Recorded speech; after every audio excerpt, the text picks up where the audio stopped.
इधर जो जंतर मंतर पे बैठते हैं तो ये इतना हमको बुरा हाल पे मारते हैं कि वो नहीं देखते हैं किसका हाथ टूटे, पैर टूटे, सर टूटे, उन लोगों का कोई फर्क नहीं पड़ता है। सामने एसएससी ऑफिस के दफ्तर के सामने बैठे थे, उधर हमको बस में उठा के ले गए दिल्ली के बाहर।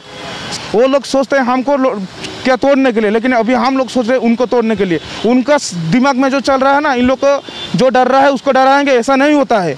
अभी हम लोग आपको दिखाएंगे कि यूनिटी क्या होता है और पावर क्या होता है। अब अमित शाह जी से तो हमने बहुत बार मिलने के लिए कोशिश की, लेकिन आज तक मिल नहीं पाए। अपने हक के लिए लड़ रहे हैं और देश के सेवा करने के लिए चाहते हैं, लेकिन आप लोग हमको ऐसा क्यों टक्कर कर रहे हो। लेकिन इधर हमको आंदोलन जी बना दिया गया है। जब देखो जहाँ पे दिख रहा है कहाँ से हो और को क्या कर रहे हो, एसएससी वाले हो तो बता देते। तो फुटपाथ पे कोई भिखारी सो सकता है, लेकिन हम लोग सोते थे तो दिल्ली पुलिस हमको भगा भगा के मार रहे हैं। मैं रुद्रा उड़ीसा से हूँ। पिछले फरवरी 12 से मैं इधर दिल्ली में हूँ। और ये जो एसएससी जीडी वाला मुद्दा हम लोग पहले से आज तक लड़ाई लड़ते रहे, अभी भी लड़ रहे हैं। लेकिन मैं इस वीडियो के माध्यम से एक बात बोलना चाहता हूँ कि इधर तो हम लोग स्टूडेंट है, कोई देश का हम कोई आतंकवादी नहीं है। जिस तरह इधर दिल्ली पुलिस ने हमारे ऊपर लाठीचार्ज करता है, वो लोग सोचते हैं कि हम लोग को तोड़ के छोड़ देंगे, लेकिन हम ऐसा सोचते हैं जब तक तोड़ेंगे नहीं तब तक छोड़ेंगे नहीं। और आज तक इसने एक बार नहीं 3 बार लाठीचार्ज कर दिया, 3 बार जेल भी उठा के ले लिया। लास्ट में हम लोग एसएससी ऑफिस के सामने, एसएससी ऑफिस के दफ्तर के सामने बैठे थे, उधर हमको बस में उठा के ले गए दिल्ली के बाहर 17 किलोमीटर, जी दिल्ली के बाहर 17 किलोमीटर की दूर पर हमको बस में छोड़ दिया। और वहीं से बताया गया कि बस ख़राब हो गया और नहीं जा सकता, बस का सीएनजी ख़त्म हो गया। जब हम वहाँ से उसके साइड में आए तो फिर बस स्टार्ट करके वो लोग चला गए।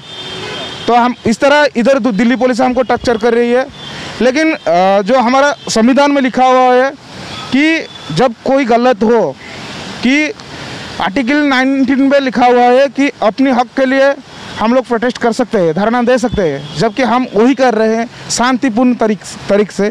लेकिन इधर दिल्ली पुलिस वो नहीं कर रही है। जैसे हम कोई आतंकवादी है, हमारे ऊपर अत्याचार हो रही है दिल्ली में।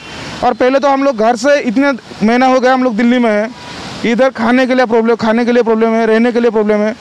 बल्कि जब रोड के साइड में फुटपाथ पे कोई भिखारी सो सकता है, लेकिन हम लोग सोते थे तो दिल्ली पुलिस हमको भगा भगा के मार रहे हैं। लेकिन वही बात हम बोलना चाहते हैं, सर जी आप लोग ने जो वर्दी पहना है ना, हम भी वही वर्दी पहनने के लिए आज मर रहे हैं। वही भी हम लोग चाहते हैं कि हम लोग देश के लिए सेवा करने के लिए, लेकिन आप लोग समझ नहीं पा रहे हैं क्यों हम लोग को मार रहे हैं। हम तो आपके साथी लोग हैं ना, लेकिन ये लोग हमको रोज़ ऐसे भगा भगा के मारते हैं।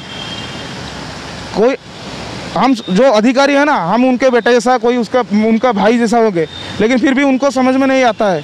और हम इसीलिए मांग रहे हैं कि हम लोग इसका हकदार है, इसीलिए मांग रहे हैं। लेकिन ये सरकार नहीं समझ रही है, ये जो प्रशासन नहीं समझ रही है। रोज़ जैसे हम लोग को ऐसा लग रहा है कि हमारे ऊपर अत्याचार हो रही है। तो मैं एक बात बोलना चाहता हूँ, कोई अपना हक मांगेगा तो क्या वो गलत कर दिया, लेकिन इधर हमको आंदोलन जी बना दिया गया है।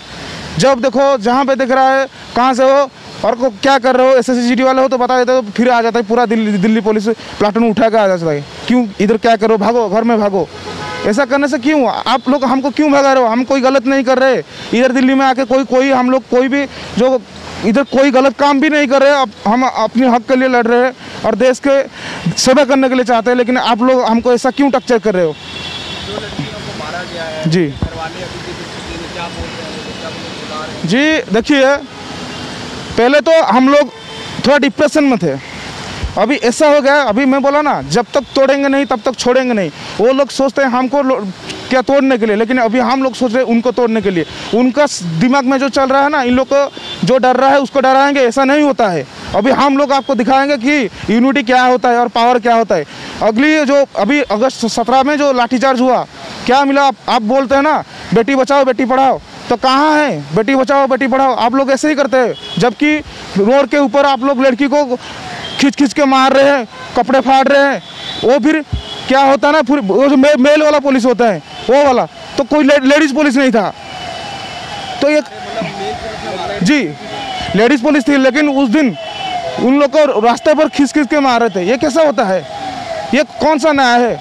मैं वही बात बोलना चाहता हूँ इस वीडियो के माध्यम से कि सरकार हमारा ये जो मांग है जल्दी से जल्दी पूरी करे। तो हम चाहते हैं भी, हम बहुत दिन हो गया है हम घर से दूर रहे, हम भी चाहते हैं घर जाने के लिए। हम सरकार से विनती करते हैं कि जल्दी से जल्दी हमारा ये जो प्रोटेस्ट चल रहा है और हमारा मांग है पूरा कर दे और हम अपने घर चले जाएं। जी देखिए, हम उस दिन हेड ऑफिस गए थे तो उस दिन बातचीत हुआ तो एसएससी ऑफिस का जो चेयरमैन है उनने बताया कि देखो ये जो होता है एसएससी जो ऑफिस हो स्टाफ सिलेक्शन कमीशन एक थर्ड पार्टी जैसा होता है, वो सिर्फ एग्ज़ाम करता है, जो टेंडर लेते हैं ना उस तरह वो एग्ज़ाम कर रहा था, लेकिन बाकी उसका जो प्रोसीजर होता है वो सब होम मिनिस्ट्री के अंडर में होता है। जैसे सेकेंड लिस्ट बनाना हो या तो फिर वेटिंग लिस्ट लगाना है, वो सब होम मिनिस्ट्री के अंडर में। तो एक ही बात है, होम मिनिस्ट्री के अंडर तो सब कुछ हमारा मतलब मिनिस्ट्री के होम मिनिस्ट्री के अंडर जा रही तो जी अमित शाह जी से तो हमने बहुत बार मिलने के लिए कोशिश की, लेकिन आज तक मिल नहीं पाए। और जितने भी मेमोरेंडम दिया है सिर्फ उसका रिसीविंग कॉपी मिलता है, लेकिन आज तक रिप्लाई लेटर नहीं मिलता है। एक वही बात हम जानना चाहते हैं, उस दिन भी एसएससी ऑफिस के सामने बैठे थे इसीलिए कि हम जो आपसे पूछ रहे हैं तो उसका कोई जवाब दीजिए, और आप जो जवाब देना चाहते हैं वो लिखित कर दें, लेकिन ऐसा कुछ नहीं है। वही जैसा हमको संतुष्ट आंसर नहीं मिला, हमको वहाँ से भी भगा दिया गया। 20 से 25 मिनट में मीटिंग ख़त्म करके हमको भी भगा दिया गया। अभी तक जैसा आपके साथ पुलिस ने व्यवहार किया था, कोई पुलिसकर्मी सही व्यवहार नहीं कर रहा है? नहीं, एक तो है क्योंकि एसएससी ऑफिस के जो जिस एसएचओ के अंडर जाते हैं वो 2 बार हम लोग उधर एसएससी ऑफिस के सामने बैठे थे, लेकिन वो जो दिल्ली पुलिस के जो अधिकारी थे वो अच्छे से पैसा है अपनी बच्चे जैसा, लेकिन इधर जो जंतर मंतर पे बैठते हैं तो ये इतना हमको बुरा हाल पे मारते हैं कि वो नहीं देखते हैं किसका हाथ टूटे, पैर टूटे, सर टूटे, उन लोगों का कोई फ़र्क नहीं पड़ता है। और कोई मर भी जाए उन लोगों का कोई फ़र्क नहीं पड़ता है, सिर्फ मारना है।